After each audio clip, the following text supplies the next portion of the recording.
ኢትዮጵያ ውስጥ በቅርብ ጊዜያት ከተደረጉ የፋይናንስ ሪፎርሞች በሙሉ በጣም ውጤታማ የትኛው ነው ብላችሁ ብትጠይቁኝ እንደው በፕራዮሪቲ ደረጃ ባስቀምጥ የመጀመሪያው ብዬ እኔ ላስቀምጥ የምችለው የውጪ ምንዛሬ ሪፎርሙን ብዬ ልነግራችሁ እችላለሁ። ለምን እንዴት ምን አመጣ የሚሉትን ነገሮች ዛሬ እኔ በዚህ ቪዲዮ ነግራችኋለሁ። እውነት ከውጪ ምንዛሬው ሪፎርም አንፃር ምን ታዘባችሁ? እናንተ አስተያየታችሁን ኮሜንት ሴክሽን ላይ ጻፉልኝ።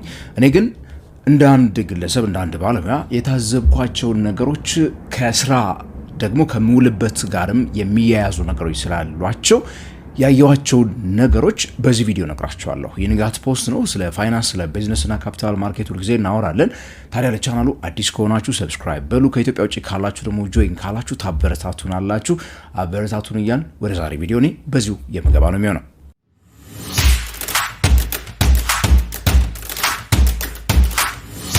የኢትዮጵያው ብሔራዊ ባንክ የሀገሪቱን የገንዘብ ፖሊሲ ያስተካክላሉ፣ የሀገሪቱን አጠቃላይ የማክሮ ኢኮኖሚ ኢምባላንስ የተባለውን ይሄ ያልተመጣጠነ ወይ ጤነኛ ያልነበረውን የሀገሪቱን ማክሮ ኢኮኖሚ ሁኔታ ያሻሽላሉ ብለው ከወሰዷቸው ትልልቅ እርምጃዎች ውስጥ እንግዲህ አንዱና በጣም ዋነኛው በጣም ድፍረት የተሞላበት ሲባል ከነበሩት ውስጥ አንድና ዋነኛው የውጭ ሀገር ምንዛሬ ግብይት ላይ ተደርጎ የነበረው የፖሊሲ ለውጥ ነው። ምንም እንኳን የብር የመግዛት አቅም ከነዛ ጊዜ ወዲህ በከፍተኛ ሁኔታ እየተዳከመ መጥቶ በዚህ ባሳለፍነው የፈረንጆች 2025 ማለት ነው በተጠናቀቀው ዓመት ከአፍሪካ በጣም ደካማ ከሚባሉት የውጭ የሀገር ገንዘቦች አንጻር ማለት ነው በጣም ከመግዛት አቅም አንጻር ደካማ ከተባሉት ገንዘቦች ውስጥ አንዱ የመሆን እድል ነበር የኢትዮጵያ ብር። እነዛ የፈጠሯቸው የራሱ የሆነ ችግር እንዳሉ ሆነው ስለነሱ አይደለም ላወራ የፈለኩት። በተደጋጋሚ ምን አይነት ችግሮች እንደፈጠሩ እዚህ ቻናል ላይ አውርቼ ስለማቅ ብዬ ነው። ነገር ግን በባህሪው ውሳኔው ግን ውጤታማ ከሚባሉ ወይ ደግሞ ድፍረት ከተሞላባቸው ውስጥ ናቸው ያስባላቸውን ነገሮች ልንገራችሁ። የውጭ ሀገር ምንዛሬ ግብይት ላይ ከተደረጉት ነገሮች ውስጥ እንግዲህ አንደኛውና ዋነኛው የነበረው በተለይ ከጉዳት አንጻር አመዛኝ ሆኖበት የተመለከትነው ምንዛሬ በገበያ ይወሰን፣ የብር የመግዛትን አቅም የሆነ አካል ዲክቴት የሚያደርገው ከመሆን ይለፍ የሚለውን ነገር የመተው ሐሳብን ነው የመጀመሪያው ቁልፍ የነበረው ውሳኔ።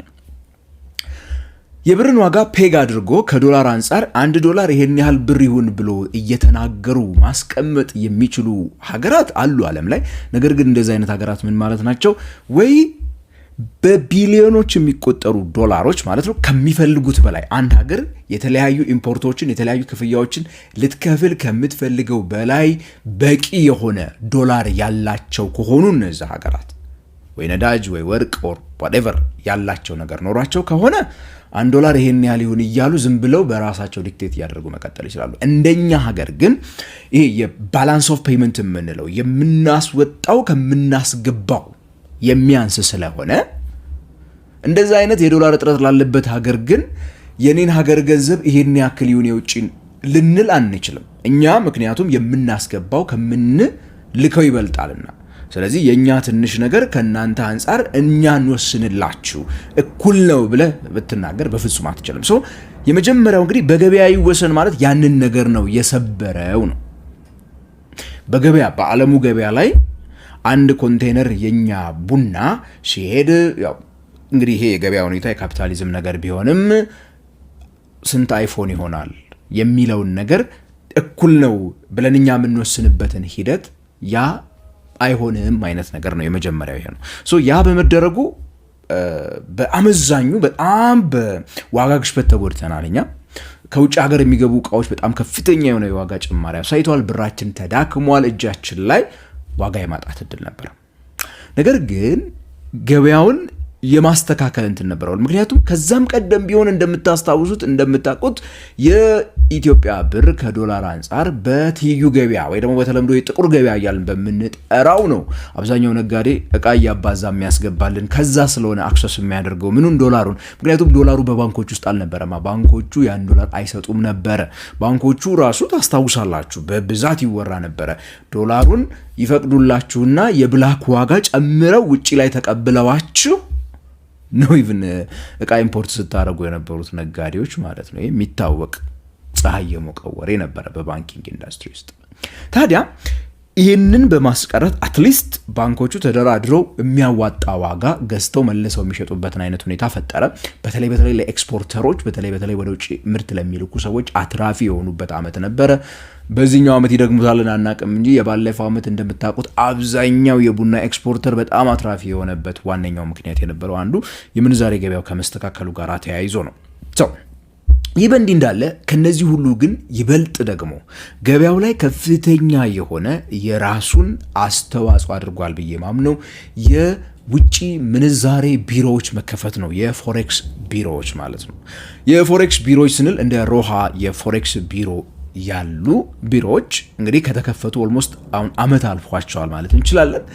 እነዚህ ቢሮዎች በሚገርም ሁኔታ ያው ዕለት ዕለትም እንዲያው ከማየው ሁኔታ ስነግራችሁ ያመጡት ነገር ገበያ ውስጥ ሲንቀሳቀስ የነበረ ከፍተኛ የሆነ የውጭ ሀገር ምንዛሬ በካሽ የሚንቀሳቀሰው። አንድ መርሳት የሌለባችሁ ነገር የውጭ ምንዛሬ ቢሮዎች እንደ ሮሃ ያሉት ማለት ነው መገበያየት የተፈቀደላቸው መግዛትም ሆነ መሸጥ የውጭ ሀገር ገንዘቦችን ካሹን ብቻ ነው እንጂ ትራንስፈር አይፈቀደላቸውም። በካሽ ሲንቀሳቀስ የነበረ በብዙ ሚሊዮን ዶላሮች የሚቆጠር ገንዘብን ወደ ህጋዊ ስርዓት ያስገቡ ቢሮዎች ናቸው። በሚገርም ሁኔታ አብዛኛዎቻችሁ ሰርፕራይዝ ልትሆኑ ትችላላችሁ። ሜቢ ማስታወቂያዎችን እየሰማችሁ እንትልትሉ ወይ በድሮ በለመደባችሁ ስቲል ወደ ዱባይ ስትሄዱ ወደ ቱርክ ስትሄዱ ለጉዞ የሚያስፈልጋችሁን ዶላር ሄዳችሁ ብላክ ማርኬት እየፈለጋችሁ ልትሆኑ ትችላላችሁ። ነገር ግን አንዳንዴ የማያቸውን ማለት ነው በስራ አጋጣሚ እነዚህ ፎሬክስ ቢሮዎች ጋር ግን ሄዳችሁ በግለሰብ ደረጃ ያለምንም መጨናነቅ 10,000 ዶላርን ቲኬትና ቪዛ ይዛችሁ ሄዳችሁ ማግኘት የምትችሉበትን እድል ፈጥረውላችኋል። ነጋዴዎች እስከ 15,000 ዶላር ይዘው እንደሚወጡ አውቃለሁ።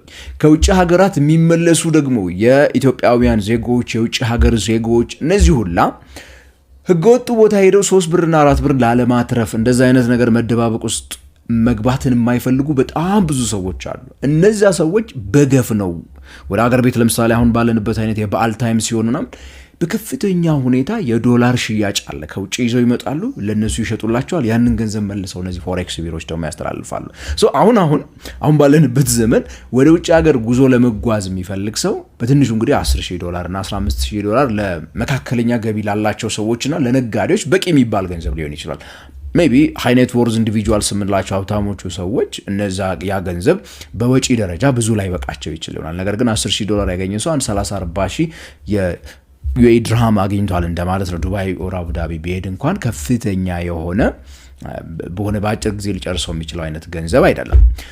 ምን ልላችሁ ነው፣ እነዚህ የፎሬክስ ቢሮዎች በየጉራንጉሩ ሲንቀሳቀስ የነበረ በየጉራንጉሩ ወዲያ ወዲህ ሲል የነበረ በሚሊዮን ዶላር የሚቆጠር ገንዘብ ወደ ስርዓት እንዲገባ አድርገዋል። ያ ደግሞ መግዛት አቅሙ ላላቸው አካላት አትሊስት ምን አድርገዋል ማለት ነው፣ ችግራቸውን ፈቶላቸዋል። ስቲል እያልኳቸው ያለሁትን ነገር ግን በደንብ አድምጡኝ። መግዛት አቅሙ የሌላቸውን ሰዎችም አሁን ምንም እያደረገ አይደለም። እውነት ነው፣ ዋጋቸው ውድ ሊሆን ይችላል። ያ ገበያ ላይ ያለውን ፍላጎትና አቅርቦት አለመጣጣም ጋር የሚመጣ ነገር እንጂ እነዚህ ፎሬክስ ቢሮዎች ከመምጣታቸው ጋር የሚመጣ ነገር አይደለም። ምክንያቱም ገበያው ላይ ያለው ፍላጎትና አቅርቦት የሚመጣጠን ቢሆን ኖሮ ባንኮቹ እንደዛ ያደርጉ ነበረ። ታውቁ የለ ኢትዮጵያ ንግድ ባንክ አሁን ለምሳሌ እንደፈለግን በካርድ እንሰጣለን ብለው ዛሬ ሄዳችሁ ለምሳሌ ጉዞ ካለባችሁ እዛ ብሔራዊ አካባቢ ያለችው እንትን በአካል ነው ሄጄ ስለማቀው ማለት ነው 300 ዶላር ሞልተው ጥፋ ከዚህ ጋር ሲሉ እኔው ራሴ ደርሶብኝ ስለማቅ ማለት ነው። እና እነዚህ ግን የፎሬክስ ቢሮዎች ያንን ገበያ ቶታሊ አሁን ቀይረውታል። ብዙ ሰዎች ድሮ ጥቁር ገበያው ጋር ሲሄዱ የነበረው በተለይ ለካሽ ግብይት ኦልሞስት ጠፍቷል ማለት ትችላላችሁ። በካሽ ግብይቱ የጥቁር ገበያው አሁን የካሽ ግብይት ሜቢ ድንበር አካባቢዎች ላይ በስፋት ሊኖር ይችላል። ከዛ ባለፈ ግን ትራንስፈሮቹ ናቸው እነዚህ ህገወጥ የተባሉት የሐዋላ ድርጅቶችን ካስታወሳችኋቸው እነሱ አካላቶች ናቸው አሁን ሜቢ ብላኩን ስራ የሚሰሩት እንጂ የካሹ ገበያ በብዛት ወደ ፎሬክስ ቢሮዎቹ ሄዷል። ያ ማለት እንግዲህ ገበያው እንደዚህ አይነት ነገር ኤክስፖዝ አድርጓል። ከፋይናንስ ሪፎርሞቹ ብሔራዊ ባንክ ወሰድኳቸው ከሚላቸው የፋይናንስ ሪፎርሞች እነማሞ በነበሩ ሰዓት ከወሰዷቸው ሪፎርሞች እንዲያው አንደኛ ጥራ ብትሉኝ እኔ ፐርሰናሊ እንደ ባለሙያ ልጠራ የምችለው የዚህን የፎሬክስ ቢሮዎችን መከፈት መለቀቅ ነው። ፎሬክስ ቢሮዎች እንግዲህ አሁን ባለው የገበያ ሁኔታ ሞር የገበያ ገላጭ ናቸው ብዬ ነው ያምናለሁ። እያልኩ ያለሁት ዋጋቸው ውድ መሆኑ ዞሮ ዞሮ ፍላጎትና አቅርቦቱ መካከል ካለው ነገር የመነጨ ነው። እስቲል ሀገራችን ብዙ ኤክስፖርት እስካላረገች፣ ብዙ ቱሪስት እስካልሳበች፣ ብዙ ካሽ ይዞ የሚመጣ ብዙ የውጭ ሀገር ገንዘብ እስካልመጣ ድረስ የብር የመግዛት አቅም ከዶላር አንጻር በምንም ተአምር ሊጎለብት አይችልም። መንግስት ከመሬት ተነስቶ እንዲህ ልበለው እነ ዱባይ እንደሚያደርጉት ማለት ነው። ለምሳሌ ኦልሞስት ፔግድ በሉት የዩናይትድ አረብ ኤሚሬቱ ድርሃም ማለት ነው። ለምን ካላችሁ እነሱ በየአመቱ hundreds of billions of dollars ነዳጅ የሚሸጡ ሰዎች ናቸው። ዶላሩ አላቸው። ዶላሩ ትርፍ ነው ያላቸው፣ ተቀማጭ አላቸው። ለእኛ ራሱ ቆንጥረው ይሰጡን የለ እንደዛ አይነት አቅሙ ስላላቸው $1 ይህን ያህል ድርሃም ነው ካሉ መብታቸው ነው። ማንም አይጠይቃቸውም። ኦልሬዲ ዶላሩ አላቸው። ምክንያቱም ዶላሩን ሊገዛ በተባለው ገንዘብ ሲመጣ ሰው መስጠት ስለሚችሉ ማለት ነው። እኛ ግን የለንም። ዶላሩን ከሌላ ሰው ነው።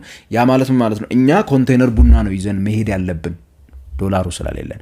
ነዳጅ ወይ በስፋት አግኝተን እንደዛ እስካልሆን ወይ ደግሞ ወርቃችን በስቶ እንደዛ እስካላደረግን ድረስ ያም ማድረግ አንችልም። በገበያ ነው መሆን መቻል ያለበት ማለት ነው። የኛ ምርት ከሌላ ሀገር ምርት ጋር ተወዳድሮ የሚመጣጠን ነገር እስካልሆነ ድረስ ያ ሊፈጠር ስለማይችል ሌሎች መደረግ ያለባቸው ነገሮች እንዳሉ ሆነው ማለት ነው። ያ ነው የሚያደርገው። ነገር ግን በኖርማል ለምሳሌ ለሚያዋጣው ሰው ግን ገበያ ላይ ነገሮችን ትቶ ገበያው ተወዳድሮ መገበያየት መግባት በራሱ አንድ ትልቅ ምርታ ነው ብዬ ስለማምን ነው ይሄንን መነግራችሁ እንደ ባለሙያ እይታዬን ማለት ነው። እዚህ እናንተ አስተያየታችሁን ታች ኮሜንት ሴክሽን ላይ አስቀምጡልኝ። በቀጣይ በሌላ ቪዲዮ እስከምንገናኝ ድረስ ታዲያ ከንጋት ፖስት የምሰናበታችሁ እኔ ገሜ ባራው ነኝ።